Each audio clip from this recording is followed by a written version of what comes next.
በዛሬው ዕለት የተከፈተው የኢትዮጵያ ፋይናንስ ፎረም ክቡር ፕሬዝዳንት ታዬ አጽቀሥላሴ በተገኙበት ተከፍቷል። በፎረሙ በርካታ ሰዎች ተገኝተዋል። ከ1500 በላይ የሚደርሱ ከባንክ፣ ከማክሮ ፋይናንስ፣ ከኢንሹራንስ፣ ከፊንቴክ፣ ከውጭ ባንኮች፣ ከልማት አጋሮች የተገኙ ሰዎች በፎረሙ ላይ ተገኝተዋል። ፎረሙም በደማቅ ሁኔታ ነው የተጀመረው። ከዛ ጎን ለጎን ባንኮች የሚያቀርቧቸውን ፕሮዳክቶች፣ አገልግሎቶችን ለማስተዋወቅ ጎን ለጎን ኤግዚቢሽን ያሳያሉ። የፎረሙ ዋናው ዓላማ በዋነኝነት የኢትዮጵያ የፋይናንስ ዘርፍ እድገትን በተመለከተ እና በኢትዮጵያ ፋይናንስ ዘርፍ ያለውን እምቅ አቅም በተመለከተ ውይይት ለማካሄድ፣ ሀሳብን ለመለዋወጥ፣ ልምድ ለማግኘት የታሰበ ፎረም ነው።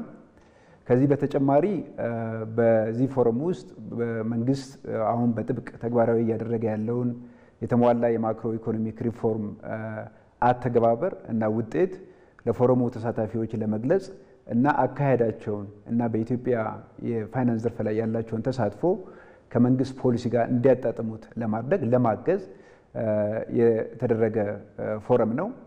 ከዚህ በተጨማሪ በተለያዩ ጉዳዮች ላይ ሰፊ እና ጥልቅ ውይይቶች እየተካሄዱ ይገኛሉ። እንደሚታወቀው ይህ አይነት ፎረም ከዚህ በፊት ኢትዮጵያ ውስጥ አልነበረም። ይሄ የመጀመሪያው የኢትዮጵያ የፋይናንስ ፎረም ነው ግና በተሳካ ሁኔታ በሰፊ ጉዳዮች ላይ ውይይት የተደረገ ነው። ከዚህ በተጨማሪ በፎረሙ ውስጥ ጎን ለጎን የተለያዩ ስምምነቶች እየተደረጉ ነው።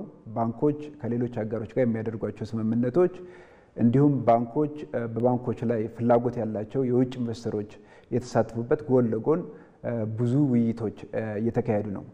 ለአብነት 1፣ 2፣ 3 ለመጥቀስ ያክል በዛሬው ዕለት እንደሚታወቀው ከዚህ በፊት የዓለም ባንክ የኢትዮጵያ ፋይናንስ ዘርፍን ለማጠናከር የ700 ሚሊዮን ዩኤስ ዶላር ድጋፍ የፋይናንስ ድጋፍ ፕሮጀክት ጸድቆ ነበረ።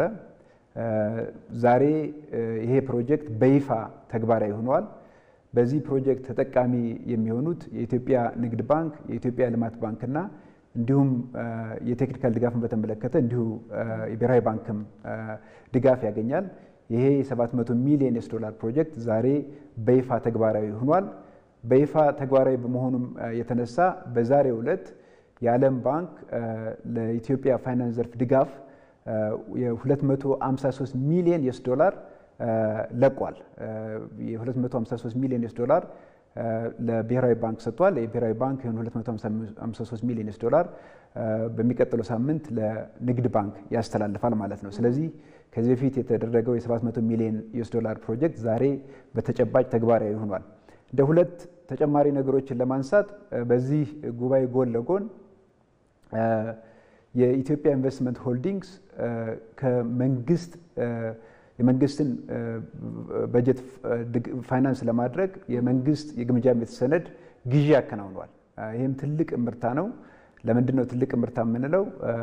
እስካሁን ድረስ ባለው አካሄድ የመንግስትን የግምጃ ቤት ሰነድ የሚገዙ ተቋማት የጡረታ ተቋማትና ባንኮች ብቻ ነበሩ።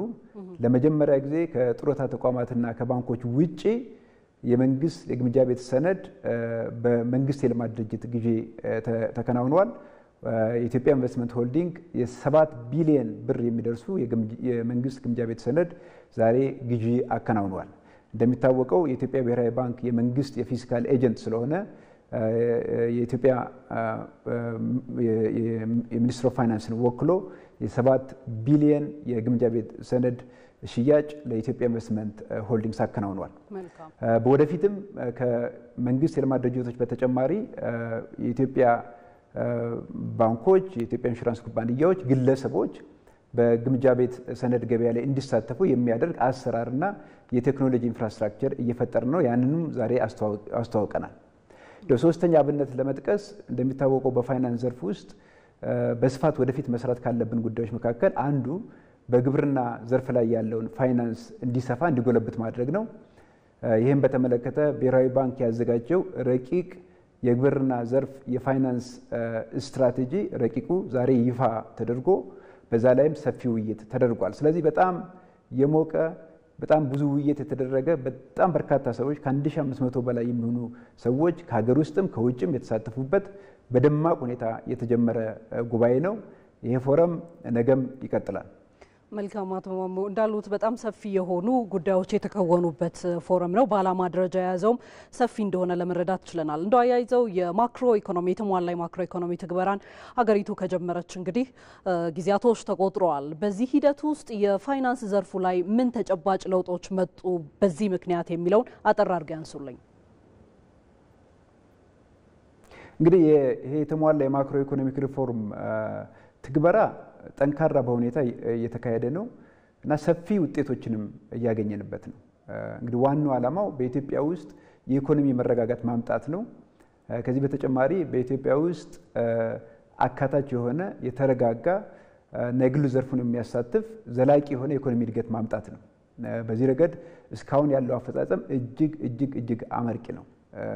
የዋጋ ሁኔታን በማረጋጋት ረገድ፣ የውጭ ምንዛሪ ግኝትን በማስፋት ረገድ እንዲሁም የፋይናንስ ዘርፉን የተረጋጋ እንዲሆን በማድረግ ረገድ ሰፊ ስራዎች ተሰርተዋል። እንግዲህ ከዚህ የማክሮ ሪፎርም ውስጥ አንደኛው የፋይናንስ ዘርፍ ላይ የተደረጉ የሪፎርም ስራዎች ናቸው። በዚህ ረገድ አንደኛ የኢትዮጵያ የፋይናንስ ዘርፍ የተረጋጋ እንዲሆን የኢትዮጵያ ባንኮችን ካፒታል ለመጨመር ለማጠናከር ስራዎች ተሰርተዋል። በዚህ ረገድ የኢትዮጵያ ንግድ ባንክ ካፒታልን የበለጠ ለማሳደግ ስራዎች ተሰርተዋል። ከዚህ በተጨማሪ የፋይናንሻል ሴክተር አካታችነት ላይ እንዲሁ ተጨማሪ ስራዎች ተሰርተዋል። ይህም በመሆኑ በአሁኑ ሰዓት የኢትዮጵያ ፋይናንስ ዘርፍ በሚያበድረው ብድር፣ በሚሰበስበው ቁጠባ፣ በአጠቃላይ ጤንነቱ አስተማማኝ ሁኔታ ላይ ያለ እንደሆነ መናገር ይቻላል። ይህም አንደኛው የተሟላው የማክሮ ኢኮኖሚክ ሪፎርም ፋይዳ እንደሆነ መናገር ይቻላል። መልካም አቶ ማሞ ምህረቱ የብሔራዊ ባንክ ገዢ እጅግ አድርገን ነው የምናመሰግነው። በፋይናንስ ዘርፍ ላይ የመጡ ያሉ ለውጦችን እንዲሁም ደግሞ የኢትዮጵያ የፋይናንስ 2025 ፎረምን በተመለከተ ለሰጡን ሰፊ ማብራሪያ እጅግ አድርጌ አመሰግናለሁኝ። መልካም ምሽት። አመሰግናለሁ።